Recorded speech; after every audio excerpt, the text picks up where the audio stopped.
Hey guys, welcome back to another adventure. I've made some significant progress since last episode with the slime farm. This here is what's going to be eventually the entrance. And I've got it pretty much, it's fully operational but not fully automatic yet. That's probably the best way to explain what state it's in at the moment.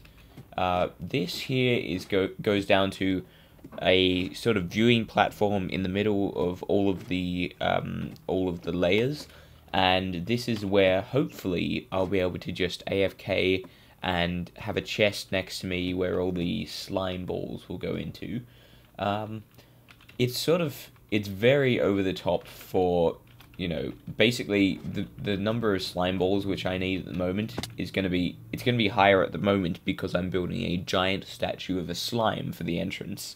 But once I've got that done, it's really like maybe slime elevators, which I'm hoping to implement here, and then just using the slime balls themselves for all the other things you need them for. So it's definitely an over-the-top project, but I think most people go all out on a slime farm, so I thought I might as well. So we have, how many layers do we have? 1, 2, 3, 4, 5, 6, 7 pads, 7 spawning pads for them to land on, and then we've got a drowning trap down here. I just need, I'll just double check the names of the various guys' designs that I used all this on. Okay, so the overall design that I was pretty much following was Xisumavoid slime farm, but what he does is he actually uses cacti at the bottom as the killing trap, and instead I've used Jioge. I think it's pronounced as Jioge. Jioge's sliming trap. Let's call it a sliming trap. It's a drowning trap in actuality. So his isn't quite as large, so I had to use some initiative and someone else's tutorial to extend the water all the way down. But basically, how it works is the slimes come down here, drop into the drowning trap, and then they go through and up here. Well, that crashed, so that was interesting. Anyway, up here is his drowning, I think he calls it the slime grinder, which is interesting. And then underneath the water you have the hoppers, so that's quite a lot of hoppers. 2 rows of, I think it's 31 long, this particular one. So, or it might be slightly less, but, you know, around 60 hoppers. And then they feed into this chest here. And see, you got 5 slime balls already. I haven't, I've basically been going AFK in here and then just, as soon as all the stuff is in there, just emptying the chest and putting it into the statue. So there shouldn't really be anything in here because I haven't seen any slimes. But obviously it works to some degree whilst I'm just standing around. It's actually not as efficient as I thought it would be, honestly, but I don't really care that much because even then it's still way more than I would ever need, apart from now when I'm actually kind of sitting around waiting for the slimes to spawn so I can get my all of my slime blocks together. And so the final idea for how to fully automate it is I will have the oh, there you go, got a couple of slimes there. I will have it's droppers, isn't it? A dropper elevator going from that chest in the corner there up to the height of my platform, and then across and then into a chest, so I can pretty much just stand on that platform and hopefully they will still spawn at a decent rate from there. You see, I think I probably should actually be doing some testing in various other areas because it seems like in this corner they're spawning a lot better than they are when I'm sort of more in the middle, but that might actually be more convenient from my point of view because basically the way I want it to work is I want the statue to I'll go into my other world and show you how I got it set up there, but I want the statue to be the doorway, and then you go in there and then drop down through a slime elevator and down to wherever the viewing platform is for you to wait AFK and let all of them spawn. I will explain how under this current design with this current platform, because I might might change it. How I'm going to implement that. Okay, so basically if we do use this platform, where I want the door to be in the slime is directly in line with the hole that goes down. And basically I think I'll probably have 2 drops, so there'll be an immediate drop down inside the slime, probably only a couple of blocks, or probably a few more just so that it's a bit more entertaining, but I don't know, maybe 5 or 10 blocks, not low enough to hit the ceiling of the slime farm, and then there'll probably be like a corridor that you just run along up till you hit this one, and then another slime elevator down to that platform. It's not the most convenient, and I honestly would have preferred to have the slime directly over the top of wherever the platform was going to be, but I also don't want to put the slime way over there on the edge of the hill where the drop would actually be, because that just looks kind of out of place. So what I've chosen to do is go with putting the slime pretty much in the middle of the hill, so that you get a similar effect to the nether portal from my first series, just having it bang in the middle of a hill. And then I'll leave the pumpkins there. I might enhance the lighting a bit. But what we'll do now that it's night here is I'll quickly jump over to the other world so I can show you how the door is going to work. Okay, so which one is I've got a few designs here, so bear with me so I double check which one is the one that's actually functioning. I think it's this one. So, is this the right width and everything? 1, 2, 3, 4, 5, 6, 7, 7, 1, 2, 3, yeah. So it's basically a 7 high, 7 wide, 7 deep block, although this one's not fully finished. And yeah, there's a slime going over my button. How ironic. Okay, so basically the entrance is a continuation of the slime face, but then there's this other glass block here that sort of fills in. I couldn't use a slime block because obviously they connect to other things, and so it wouldn't actually work. But so I stand on this, the gateway opens, hopefully it doesn't crush me, and then here somewhere there'll be the drop down, and then you've just got the thing on the way out. So hopefully that works okay. I'm still a bit concerned that the timing is going to screw up at some stage and kind of squash me as I'm going through, but I think I've got enough of a delay on it so that it's not going to do that. So that's coming along okay. I was hoping to have it finished by the end of this week, but I got a bit delayed, so I haven't had time to finish it, but it's operational to the point where, you know, the other design aesthetics that I'm adding in are just really, you know, icings on the cake. So the icing on the cake, or icings, multiple layers of icing on the cake. And what else have I done this week? I've also, because I had all the slime balls, I quickly put this door in. I changed from the normal design to a rotating design. That is a design by, let me check really quickly. Yes, so this particular door is by Inktivate, and remember, all of these links will be in the description. I've also just finished off the edges here with some wood, because if you look closely at how it closes, it's not actually, these aren't actually all the blocks. This game does not like me. That's the second time it's crashed today.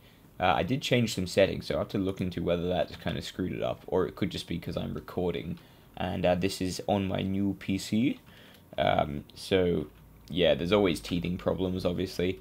What was I saying? Yes, so I will need to look into getting a new saddle. Probably will just set up an AFK fishing farm and see if I can get one that way. But until then, obviously getting horses is not an issue. There's bloody tons around, but I need to get the saddle. So we'll run along there, and on foot, very sadly, and see if we can just work out how that, how the villager spawning thing is going. Now, obviously, I need to be within the right distance for them to actually breed and load as entities on the map. But I've sort of been around a bit, and I haven't actually checked recently how many have been spawned in, how many have been bred, and so we'll have to work that out. Wow, these guys are loud. I have to drop that volume down a bit. They got so many lovely hearts.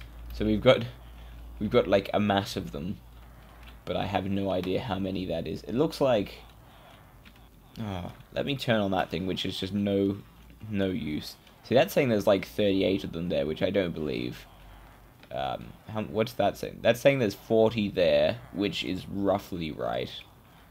I don't know, maybe there are like, you know, close to 30 in there. I don't know.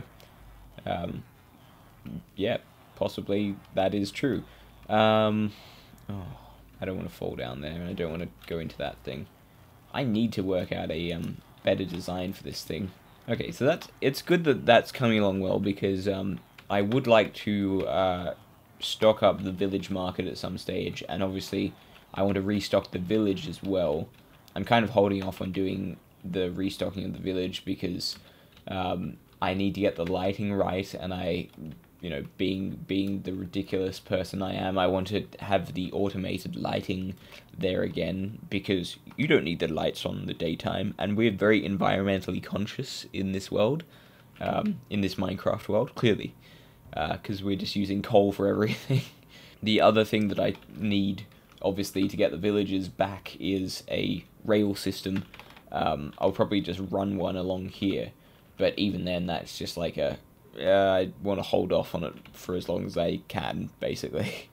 I haven't looked any further into the witches yet either, but since the last episode, I've had so many spawn over in this area. I don't know why they love to spawn here. Maybe it is just the average spawning rate of witches now, but yeah, it seems a bit weird. What else? Oh, I've turned this all into obsidian. And I did actually find some diamonds whilst mining out the slime farm. I think I've got about 7 diamonds now. But I haven't gone all out to get the pickaxe to get out the obsidian, which of course is holding us back from going to the nether. But then I also want to know where I'm going to put the portal. I really want to put it like on the tip of one of those mountains. But then I want to have a decent way to get to it, so it's not like a massive trek in both directions every time I want to go to the nether. Yes, I was going to say I've got this sugarcane farm. It's not huge, but it's relatively large. Here, and theoretically I could expand it a fair bit. I mean, there is a lake thing here. So I started doing this because I know that once I get the market up and running, I do want a lot of sugarcane, but at the moment I don't really have much use for it, so I'm kind of not harvesting it. What I think I'm gonna do, and it's something that I didn't really get up to in the first season, was it was and is building a massive laboratory space in a mountain, or a massive sort of base. And my plan for this world has always been to take up that concept from the first season and actually apply it here and just have a huge base in this mountain region. But I'm just going to sleep, and we'll just have a quick look. That'll be the last thing we'll do for today. We'll go and have a look at the mountain region a bit more closely and decide whether it'll actually work. Now, the mountain in the first season was quite expansive. And all we really got to was we had the creeper face inside, which was the entrance, and I mean, we had a few things. We had the passage down to the dock, to the harbour, and then we also had the bedroom, the like large master bedroom, which was going to become part of the base, and then I'd started sort of a tunnel and a room into the next part of the mountain, but didn't really have anywhere to go from there. Whereas this mountain is kind of wide, but it's also kind of shallow. Like, it breaks off into this thing, this sort of like quarry area, which I mean, we could use it to our advantage. We could actually just kind of have a very open, like, massive courtyard area here that becomes Actually, I'd never thought of that. That could be really cool. But I'd have to implement it really well, I think. But yeah, maybe we could have like a big